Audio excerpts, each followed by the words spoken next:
Assalamualaikum, halo Sobat Catur dimanapun berada. Jumpa lagi di channel Kiwong DLL dalam video problem catur 3 langkah mat. Oke Sobat Catur, sekarang mari kita lihat seperti apa posisi problem caturnya. Ini dia. Iya, jadi seperti inilah posisi problem caturnya. Silahkan perhatikan untuk posisi buah hitam dan buah putih. Sorry Sobat Catur, papannya sengaja saya miringkan karena ini untuk memperjelas posisi pion yang berada di belakang raja hitam. Karena kalau diluruskan papannya itu agak terhalang sedikit ya.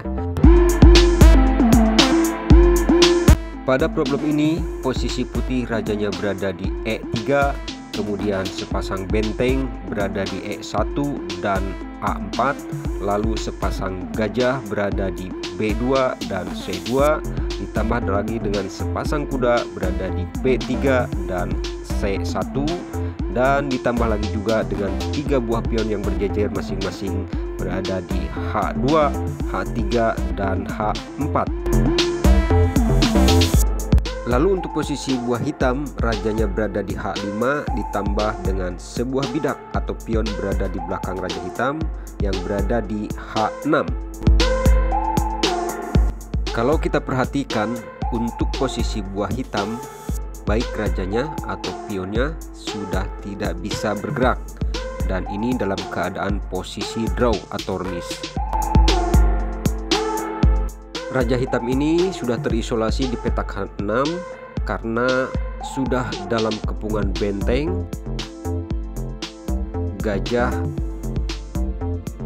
dan juga pion.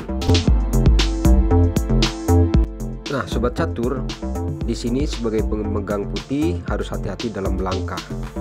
Karena kalau salah melangkah, raja hitam akan terjadi draw. Satu langkah saja salah, pemegang putih kalah kalau hitam draw. Itu ya peraturan dalam problem catur yang saya perhatikan dan saya lihat di pasar-pasar malam kalau buka untuk mencari rezeki. Oke Sobat Catur, setelah Anda mendengar penjelasan dan melihat posisinya, sekarang pikirkan lagi baik-baik ya, langkah pertamanya apa dan kuncinya apa. Silahkan temukan kunci jawaban dan solusinya.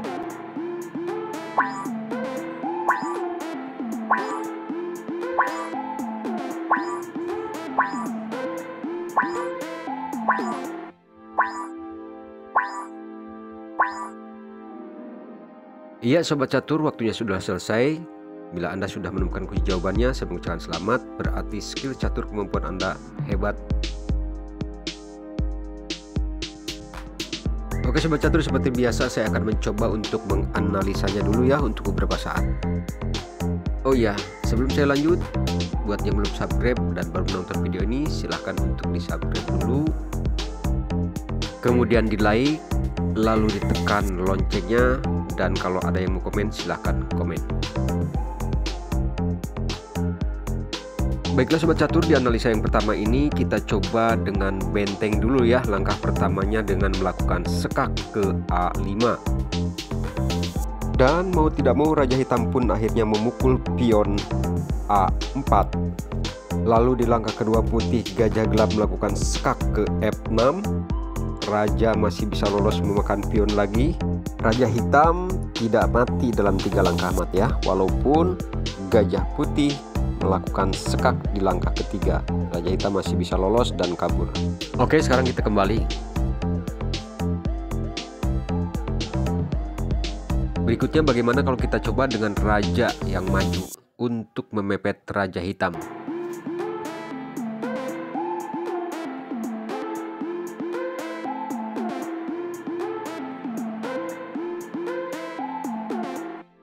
Nah, di sini setelah langkah kedua putih melakukan sekak, raja hitam masih bisa lolos ya, memakan pion ataupun balik lagi ke asal.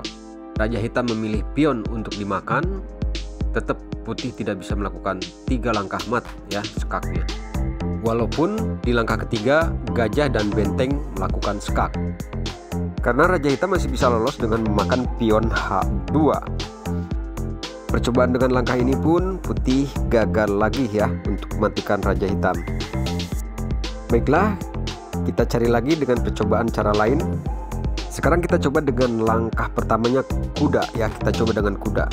Di sini Raja Hitam masih bisa keluar ya, karena jalan gajah tertutup oleh kuda, sehingga Raja pun bisa kabur untuk meloloskan diri. Kita coba kejar terus oleh kuda. Di langkah kedua langsung sekak double ya oleh gajah dan kuda. Raja masih tetap naik ke atas, bisa lolos. Dan di langkah ketiga, meskipun benteng melakukan skak, tidak mat Raja Hitam karena masih bisa kabur ke atas. Oke, lagi-lagi gagal dengan percobaan ini putih. Oke, kita kembali dan sekarang kita coba lagi sekali lagi ya. Bagaimana kalau dengan kuda B3 menyerang Raja Hitam di langkah pertamanya. Tidak ada cara lain buat Raja Hitam selain memakan pion H4. Lalu apabila kuda melanjutkan dengan sekak lagi, Raja masih tetap memakan pion. Dan di langkah ketiga misalnya benteng melakukan sekak atau gajah melakukan sekak, tetap Raja Hitam akan lolos setelah memakan pion H3, lalu H2 ataupun lari ke G2. Nah, di beberapa analisa tadi setelah dicoba oleh benteng, kuda, gajah ataupun raja untuk mematikan Raja Hitam, tetapi Raja Hitam masih tetap lolos ya. Ya, karena itu memang bukan kuncinya. Baiklah Sobat Catur, saya rasa untuk analisanya cukup segitu saja ya. Setelah berputar-putar tadi, sekarang mari kita lihat sama-sama, kita saksikan sama-sama, kita bongkar solusinya seperti apa dan bagaimana kunci jawabannya. Ini dia. Oke, jika ada teman-teman yang menjawab kuncinya adalah benteng ya, itu adalah tepat sekali dan Anda 100 nilainya. Ini dia kuncinya benteng, yaitu kemana? Ke A2. Sungguh luar biasa, tak terduga ya Sobat Catur ya. Kirain mau kemana, ternyata ngumpet ya. Ngumpet mundur bersembunyi, tapi punya tujuan yang sangat akurat dan jitu. Tidak ada jalan lain buat Raja Hitam kecuali memakan pion yang berada di H4. Di langkah kedua putih, gajah bertindak ya, gajah gelap langsung sekak. Dan kita lihat selanjutnya detik-detik Raja Hitam mat dalam 3 langkah di solusi yang pertama ini.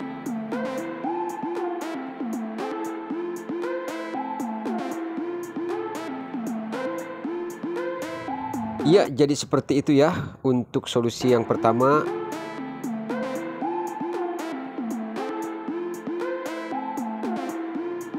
Sedikit penjelasan, langkah indah benteng ke A2 yang sangat brilian dan sungguh tidak terduga menyimpan rahasia, yaitu tujuannya adalah melindungi pion sekaligus mengepung dan mencegat petak G2 supaya Raja Hitam itu tidak lari ke sono ya, tidak lolos. Itu.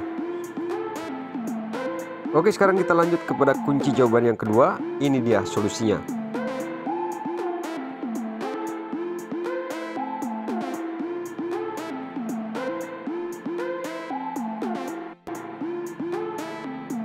Nah, di sini kalau Raja Hitam tidak memakan pion H3, balik lagi ke H5, maka eksekusi terakhir adalah benteng lagi ya.